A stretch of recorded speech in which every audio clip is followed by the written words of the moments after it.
Professor Dr. Maipal Sachdev sir. He would be speaking to us on flax taking the bull by its horns. Over to you, sir. Thank you. How much time each speaker?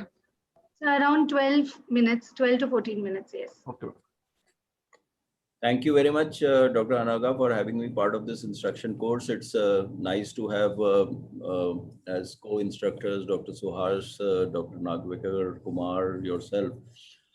Cataract surgery is really evolving, and that's something which is the most commonly performed surgery by ophthalmologists, and difficult situations are something that we need to look at. So I'll be talking about I would say my latest love, and that is on the femtolaser assisted cataract surgery, which we have been doing over the last, I would say now, 9 years as things stand. When you are looking at any tool or any equipment that is there, a tool would be something which will help you for the routine, but what is more important, that does it help you in simplifying what is tough? So simplifying the cataract surgery, which is considered to be tough, is something that I will be talking about.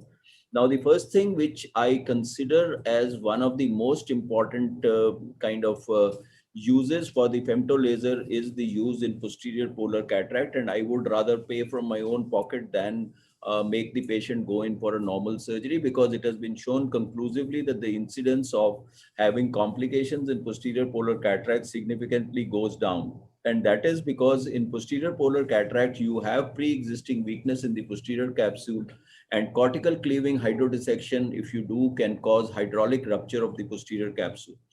What the femtolaser does is to have an in vivo view of the entire procedure and to see before the laser is done as to how you need to do the laser dissection. And the pneumodelineation that it causes is something which is very, very good.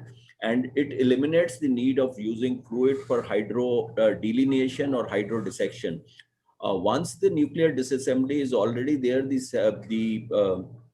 the nucleus fragments have already been chopped and become smaller, and you can easily remove them. This is our study that was published in the Journal of Cataract Refractive Surgery, where femtosecond laser integrated OCT, we have tried to say that as to how it helps, and it has given us great outcomes. Similarly, this photo essay was published in the Indian Journal of Ophthalmology, where you can see that the OCT guided image plus the slit lamp, plus you have the surgery, plus the intra-op OCT that is there, that we'll be talking about, that you can see that these are the images that you have. Now, if you look at these images, if you look at these images, what I will say is that if you see on a slit lamp, there is a huge defect that you can make out on the slit lamp that is seen. Then if you look at the IOL master, again, if you try to look at it, you can see that there is a defect. And when you see on the integrated OCT of the Catalyst system, you can see this clearly that there is a defect. So the diagnosis and being prepared in a posterior polar cataract is something very, very important. And when you look at the eye OCT, you can see that this is the rent which happened at the end of the surgery, which was there right from the beginning. You can see that there is a normal vitreous that is herniating without it being ruptured, and this you can again see is the break in the posterior capsule which is there. So let us just run through as to what we do in a posterior polar cataract. You can see this is the docking of the Catalyst system that we have. We'll see the OCT that's coming in. You can see the OCT, and just watch here. You can see anterior capsule. And again, you can see what we do here is that the default setting goes up so that the area of the defect is left untouched and unaltered. And you can see that this is the nucleus that is being removed very easily. And it is only at the end of the procedure that you get a PCT. And then you can put a 3-piece lens in the sulcus. So this is something very, very important, that what the femto does is it allows you to see the problem and then go ahead. So the epinucleus that you are leaving behind is a great cushion. And in a normal microincision cataract surgery, you don't have what you have, the airbags that are afforded to you by having this epinuclear cushion, which you can maintain throughout the procedure. Now, femtolaser is, let us say, in the difficult situation where there are small pupils, you can put in a Malguin ring or a Bhattacharjee ring, dilate it, and go ahead and do a procedure there. This is thanks courtesy Dr. Kumar, where he is showing how to put in a Malugin ring. And you can see that the Malugin ring that has been implanted in this particular case You can see once you have this implanted the Malyugin ring, and this is the OCT that is being done, and the catalyst system, and you can see that you get a good capsulotomy, and then you get a good nuclear disassembly which is there. Phacomorphic glaucomas, if you look at phacomorphic glaucoma in these particular cases, you can see there is a phacomorphic glaucoma, iris touching the back of the cornea. It is a closed chamber where we are working, and if we were doing it with a needle rhexis, you would not have this. See, when the whole intumescent fluid came out, there would have been definitely a Argentinian flag sign, which you did not get. And you can see that as we move along, we are able to get a great capsulorhexis and finish the procedure very well. This is a rock hard cataract, and it has been clearly shown that in rock hard cataracts, you can see this is a good capsulotomy. The amount of energy that you are using in these black or rock hard cataracts, you can see that this cleavage is already there. The bubbles came out, and you can see that despite it being a rock hard black cataract, the segmentation is very good, and you can see that we get great outcomes, and the amount of energy that you are using goes down significantly, and you can get good pristine corneas. Now, another area where it simplifies the complex is the use in traumatic subluxated cataracts, or maybe otherwise subluxated cataracts. And you can see that when you do an OCT, just watch here, this is the vitreous which is clearly showing. You can see that the iris is going down. You can center the capsulotomy, you can do it pupil center, you can do whatever you want. And now we are using the third hand, where we are removing the vitreous from the back, putting tricot, doing a good vitrectomy to remove all the material that is there. But the biggest advantage is that the capsulotomy is a piece of cake.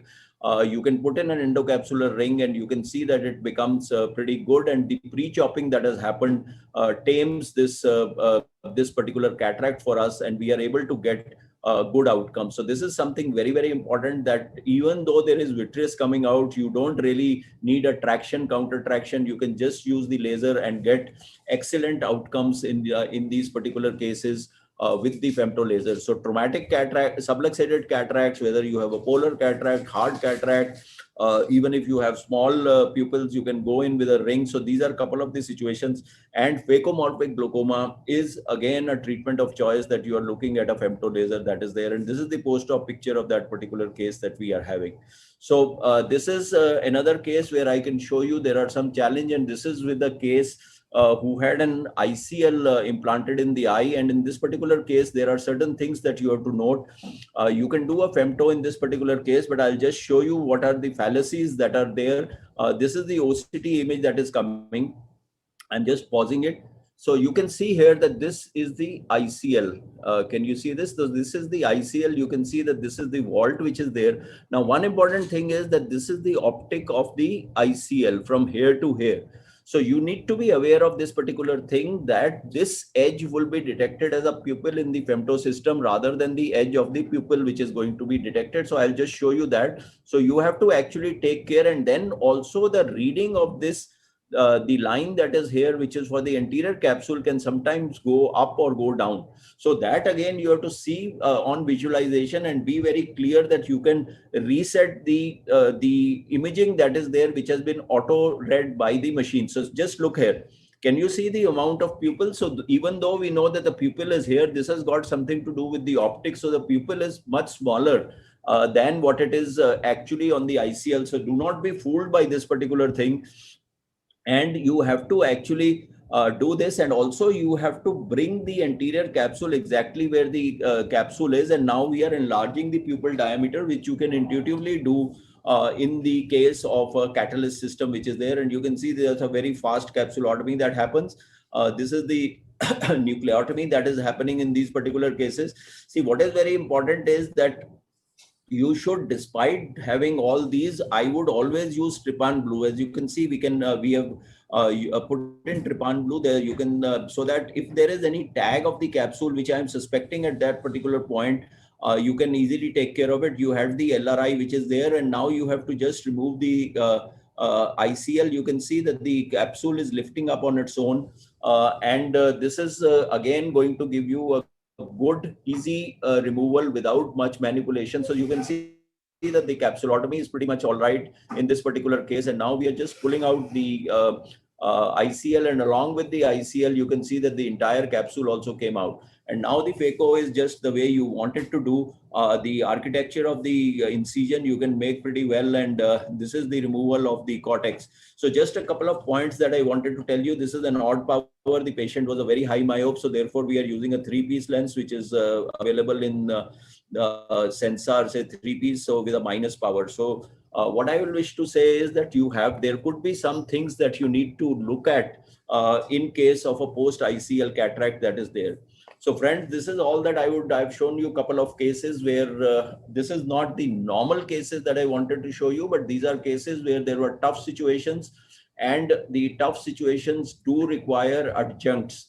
And the adjuncts, apart from small little like a Malugan ring or a Suven's ring or an eye, or doing a endocapsular ring support, etc. Apart from that, I think the femto makes the technology deliver specifically in these complicated cases. And I would say that as the technology of femtocataract has evolved, it is finding widespread use in complex cases. Even posterior capsular access is now in the domain that it can happen. The femto laser is now being used even for retina purposes and for ERM, etc. So because it is so precise and it cuts so well, you can use it for various things. You know that the femto is being used for corneal procedures also. So I think it is a fantastic tool that we have. Obviously, they have separate machines for separate indications, but for at least for cataract, I would say it's the time to take a leap of faith and switch over to the power of femto. A lot of patients are coming and demanding it, and at least in my personal practice, majority of my cases are being done with femto, and specifically for premium IOLs, it is always almost in 95% of the cases a combination of premium IOL with the femto laser procedure. With this, I'll wish to thank Dr. Anaga for having me in this particular course. Thank you. Thank you so much, sir. That was a lovely presentation. And you have been a pioneer, sir, in in introduction of FLACS procedure in the entire country. And we look up to you for all such indications where FLACS has made really surgical treatment of in difficult situations so much easier. So I just wanted to ask you a question. You showed a case where we used FLACS in white cataract. So in your experience, sir, because as we all know, the capsulotomy is basically like a postage stamp perforation. Have you had any kind of experience where after the FLACS has been made, when you're actually removing the capsulotomy flap, there is an anterior capsular tear and the CCC goes to the periphery? Okay, so I would say that yes, I had this problem, but this problem, I don't know where I have these videos, but this problem used to happen when we started with the earlier machine that was Lensax, and that was without the soft fit. I think the soft fit coming in changed a lot of things because a hard dock on the cornea would allow the posterior fold to kind of stop the laser beam from going in. Any distortions, any foreign body, any particles, we have also submitting for presentation the fogging of the interface that has happened in a SMILE interface or even for an intralace, that does not allow the penetration of the beam. So the one thing that is that this hard dog at that particular time would do, but in the ever since we have gone on to the liquid optic interface, which does not have a compression on the cornea, the problem that comes in these cases is that there is a sudden deflation of the lenticular fluid the moment there is a the capsulotomy, so the fluid comes out, so the default changes. So if the OCT has seen the anterior capsule at this level and suddenly it falls, it may not be hitting. So it is best to have in these particular cases the shortest time. So if you give more time, then the number of revolutions and the time taken for the whole thing to settle down and not cut on the proper thing would be an issue. So the fast capsulotomy in the Catalyst system, I think, is a specific, it's a boon for us. And ever since I have been using this, I do not have much of a problem. But just as a measure of abundant caution, what you have said is right, that there could be some areas of postage stamp. Postage stamp perforations also happen in thick fibrosed capsules. It need not be just intumescent cataracts. You should always use trypan blue in these particular cases.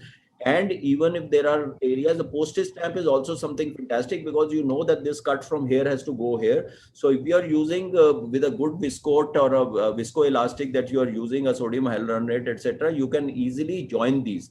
So just assess the capsulotomy that you have.